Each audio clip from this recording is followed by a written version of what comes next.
प्रिय भाइयों और बहनों, यीशु मसीह के नाम से हम आपको सलाम बोलता हूँ। अपना परमेश्वर सर्वशक्तिमान, अपना परम पिता के यीशु मसीह के नाम से हम स्तुति करेंगे। आज का दिन part 6 Bible lesson in Hindi part 6 हम देखेंगे। पहले 5 लेसन हो गया, 5 पार्ट ख़त्म हो गया। आप पुराना 5 पार्ट भी आप देख लेना, सीख लेना, और सवाल भी उसमें है, जवाब लिखे हमको भेजना। ईमेल या व्हाट्सएप द्वारा आप भेज सकता हूँ। इसका द्वारा आपको एक छोटा सा टिप मिलेगा। आज का दिन पार्ट 6 गलीसिया को परिभाषित करना। गलीसिया को परिभाषित करना। प्रभु की गलीसिया के विषय में बात करते हुए एक प्रश्न अक्सर पूछा जाता है, चर्च ऑफ क्राइस्ट या यीशु की गलीसिया क्या है? और वास्तव में यह एक बहुत अच्छा प्रश्न है तथा इसका उत्तर भी बाइबल पर आधारित होना चाहिए। इससे पहले कि हम यह बताएं कि चर्च या गलीसिया क्या है, हम यह बताना चाहेंगे कि गलीसिया क्या नहीं है। बहुत से लोग आज गलीसिया के विषय में कंफ्यूज्ड है और उन्हें यह नहीं पता कि गलीसिया क्या है और क्या नहीं है।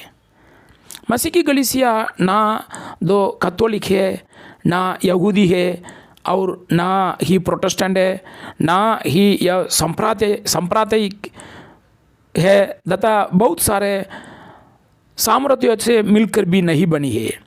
चर्च कोई इमारत नहीं है और कोई राजनीतिक संस्था भी नहीं है, ना ही यह कोई सामाजिक क्लब ही तरफ है, और यह कोई मिशन भी नहीं है। जैसा कि कई लोग पूछते हैं कि आप कौन सी मिशन है को, आप कौन सी मिशन के हो। आपको यह जानकर आश्चर्य होगा कि कई लोग चर्च के विषय में इसी प्रकार से सोचते हैं। इन्हीं गलत बमियों के कारण वे इन संकटों के अंग बने थे, जो परमेश्वर के वचन की इच्छा के विरुद्ध है। परंतु शायद कोई यह जानना चाहे कि यदि गलीसिया यह नहीं है तो फिर क्या है? यदि गलीसिया यह नहीं है तो फिर क्या है? और यही बात है जो हम जानना चाहता है। बाइबल के अनुसार चर्च जो शब्द है यह यूनानी भाषा के एग्लीसिया शब्द से आया है, जिसका अर्थ है बुलाए हुए। अर्थात कलीसिया उनसे मिलकर बनी है जो अंधकार के राज्य से निकलकर ज्योति के राज्य में आए हैं। कुलुस्सी पुस्तक में पहला अध्याय में 13 और 14 में हम ये पढ़ सकता हूँ। दूसरी तरफ से हम इसे इस प्रकार से भी कह सकते हैं कि गलीसिया उन लोगों से मिलकर बनी है जिन्होंने यीशु के सुसमाचार को माना है और इस प्रकार से अपने पापों से वे बचाए गए हैं। प्रेरितों पुस्तक में 2 अध्याय में हम ये पढ़ सकता हूँ। नए नियम में गलीसिया को कई प्रकार के टाइटल्स दिए गए हैं। उदाहरण के लिए इसे ताकलता कहा गया है, अर्थात ताकलता में अधिक से अधिक काम करने वालों की आवश्यकता होती है। इसको राज्य कहा गया, इसको राज्य कहा गया, यह दिखाने के लिए कि यह संसार के सब राज्यों से शक्तिशाली राज्य है।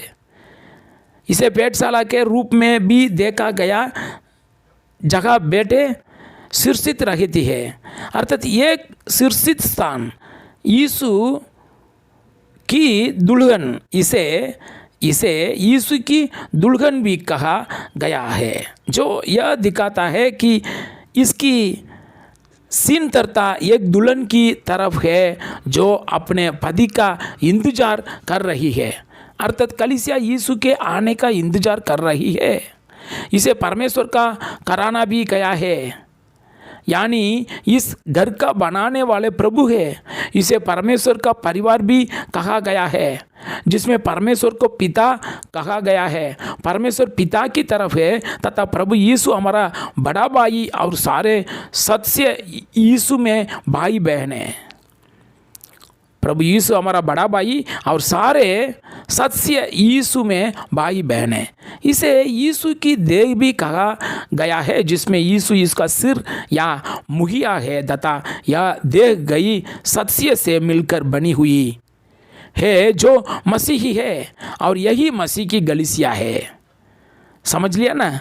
वापस एक बार आप ये सुनो, बहुत बढ़िया आपको समझ भी आएगा किस किस तरफ में चर्च के लिए टाइटल्स दिया बाइबल में।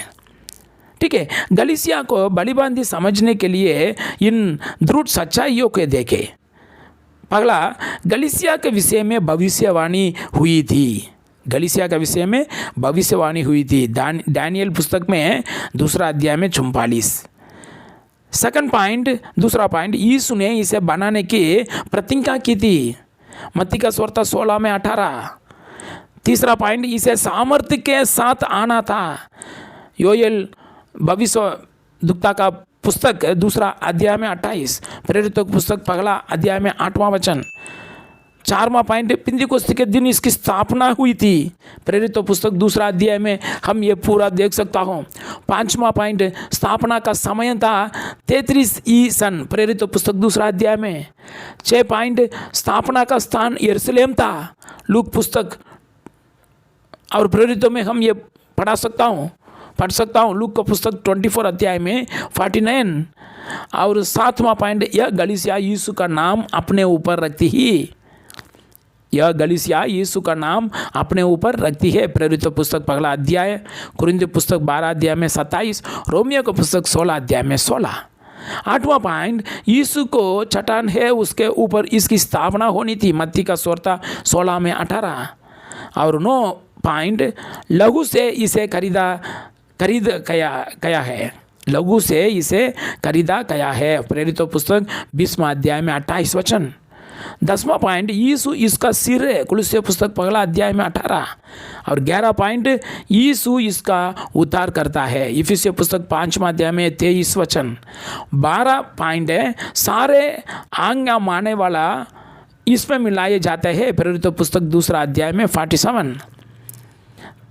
13 पॉइंट है, इसका कार्य सुसमाचार का प्रचार करना तथा आवश्यकता से पीड़ित लोगों की सहायता करना है, मार्कुस पुस्तक 16 अध्याय में 15, याकूब का पुस्तक 1 अध्याय में 27 वचन। और 14 पॉइंट, यह कलीसिया प्रत्येक इतवार को परमेश्वर की आराधना करती है, यह कलीसिया प्रत्येक इतवार को परमेश्वर की आराधना करती है, प्रेरितों पुस्तक 20वां अध्याय में 7वां वचन, अर्थात सप्ताह के पहला दिन। पॉइंट 15 है, सारे मसीहियों से मिलकर बनी है, सारे मसीहियों से मिलकर बनी है, प्रेरितों पुस्तक 11 में 26 है। और 16 पॉइंट, इसका मुख्यालय स्वर्ग में है, प्रेरितों पुस्तक 1 अध्याय में 10 और 12, 10 से 12, इसका मुख्यालय स्वर्ग में है, प्रेरितों पुस्तक 1 अध्याय में 10 में 12। 17 पॉइंट है, इसकी अगुवाई बाइबल के द्वारा होती है, 1 पत्रस 4वां अध्याय में 11 और याकूब पुस्तक में 1 अध्याय में 25। और 18 पॉइंट है, इस कलीसिया में अध्यक्ष एल्डर बोलता है, अध्यक्ष डीकन तथा प्रचारक होते हैं तथा सारे फैसले परमेश्वर के वचन को आधार बनाकर किए जाते हैं, 1 तीमुथियुस 3 में और तीतुस पुस्तक 1 अध्याय में।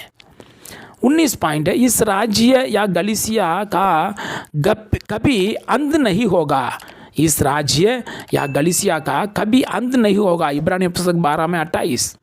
20वां पॉइंट, प्रभु इस कलीसिया के लिए एक दिन वापस आ रहा है, इफिसियों पुस्तक 5वां अध्याय में 27 वचन। 21 पॉइंट है, केवल एक ही देह अर्थात कलीसिया है, इफिसियों पुस्तक 4 में 4। और 22 पॉइंट है, कलीसिया के सदस्यों के मसीही क्रिश्चियंस कहा जाता है, कलीसिया के सदस्यों को मसीही कहा जाता है, क्रिश्चियंस, 1 पत्रस 4 में 16। मसीह की कलीसिया पृथ्वी पर एक बहुत बड़ा राज्य है, इसका कार्य है दूसरों की सेवा करना, इसका कार्य बहुत बड़ा है, यह बहुत अद्भुत है।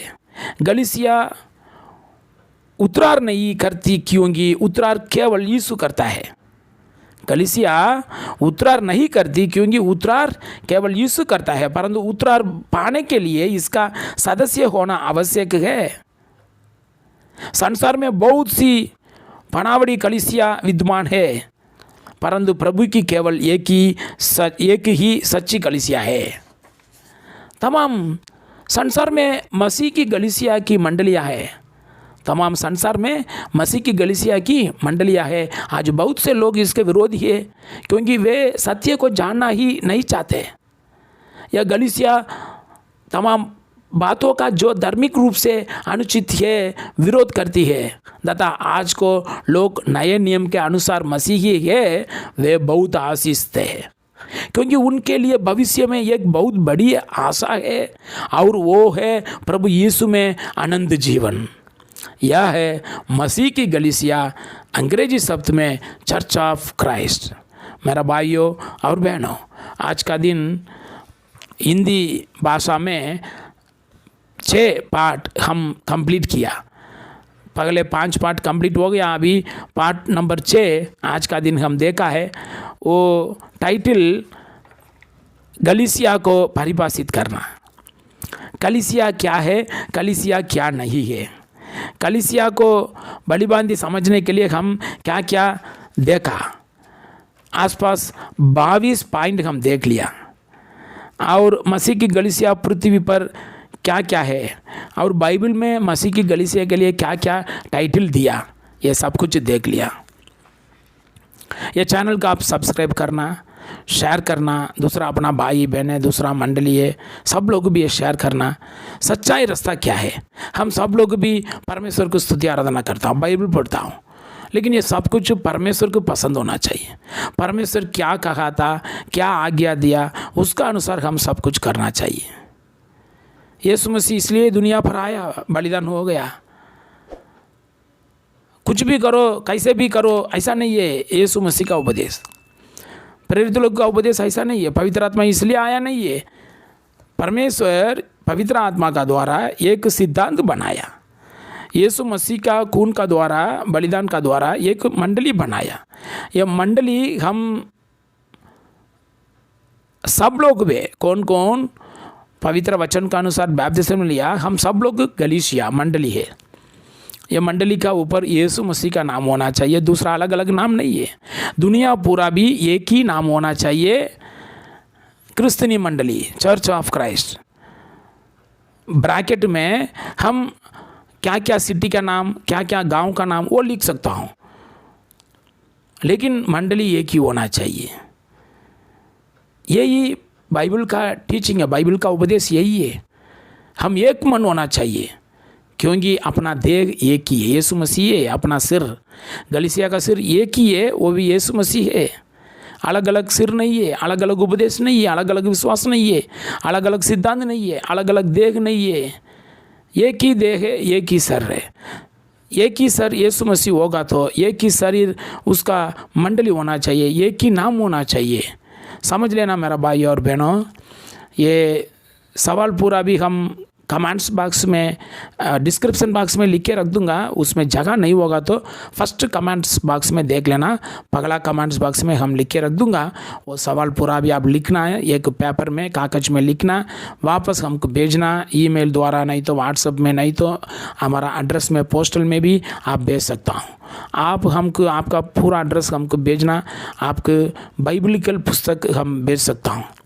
आत्मिक रीति में बराबर सही रास्ता का पुस्तक है, वो पूरा बाइबल वचन का अनुसार लिखा है, मानस लोग का नहीं है, मानस लोग का उपदेश, मानस लोग का योजना नहीं है, पूरा बाइबल वचन का अनुसार लिखा है। इसलिए आप आपका एड्रेस भी भेज सकता हूँ। आपकी प्रेयर रिक्वेस्ट है कि किसी के कारण के लिए प्रार्थना करने का, वो भी आप बता देना। सभी के लिए हम आत्मिक रीति में आपको मदद करने के लिए तैयार हैं। Praise to God in Jesus Christ name. दूसरा नेक्स्ट लेसन पार्ट नंबर 7 वो भी हम पढ़ेंगे आगे, और 30 लेसन है टोटल, और 24 लेसन जैसा बाकी है हम पूरा भी पढ़ेंगे। यीशु मसीह के नाम से परमेश्वर हमको मदद करेगा। थैंक यू, शुक्रिया।